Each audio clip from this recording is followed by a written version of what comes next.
সরকারের প্রথম ৫ মাসে দেশে কাঙ্ক্ষিত পরিবর্তন না হলেও প্রধানমন্ত্রী তারেক রহমানের দৃষ্টান্তমূলক নেতৃত্ব আশা জাগিয়ে রেখেছে। এমন মন্তব্য করেছেন স্থানীয় সরকার, পল্লী উন্নয়ন ও সমবায় মন্ত্রী মির্জা ফখরুল ইসলাম আলমগীর। বৃহস্পতিবার জুলাই গণ অভ্যুত্থান দিবস উপলক্ষে আয়োজিত এক আলোচনায় তিনি আশা প্রকাশ করেন, অদূর ভবিষ্যতে বাংলাদেশ হবে অসাম্প্রদায়িক ও মেধাবীদের। ৫ আগস্ট জুলাই গণ অভ্যুত্থান দিবসকে সামনে রেখে বৃহস্পতিবার তথ্য ও সম্প্রচার মন্ত্রণালয়ের উদ্যোগে রাজধানীতে অনুষ্ঠিত হয় আলোচনা সভা। অভ্যুত্থানের অন্যতম নায়ক শহীদ মীর মুগ্ধকে স্মরণ করেন তার ভাই মীর স্নিগ্ধ। আশা করেন যে বাংলাদেশের আকাঙ্ক্ষা জুলাই শহীদদের ছিল, তা পূর্ণ হবে বর্তমান সরকারের হাত ধরেই। সবথেকে বড় অন্যায় এই দলটির উপরেই হয়েছে, তাই আমরা বিশ্বাস যে শহীদদের স্বপ্নের বাংলাদেশ বর্তমান সরকারের হাত ধরে হবে এবং সেটি খুব দ্রুতই হবে।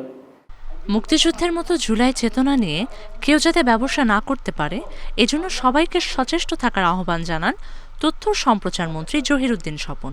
বলেন, জুলাইয়ের চেতনার উৎসবিন্দু মহান স্বাধীনতা যুদ্ধ।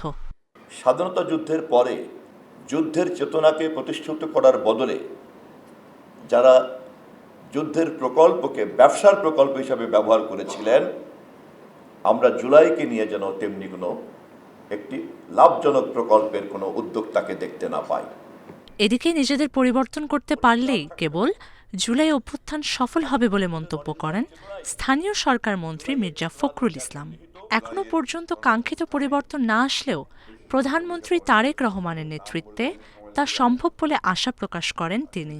আমার এই 4-5 মাসের মন্ত্রিত্বের অভিজ্ঞতা আপনার একটু বলা দরকার।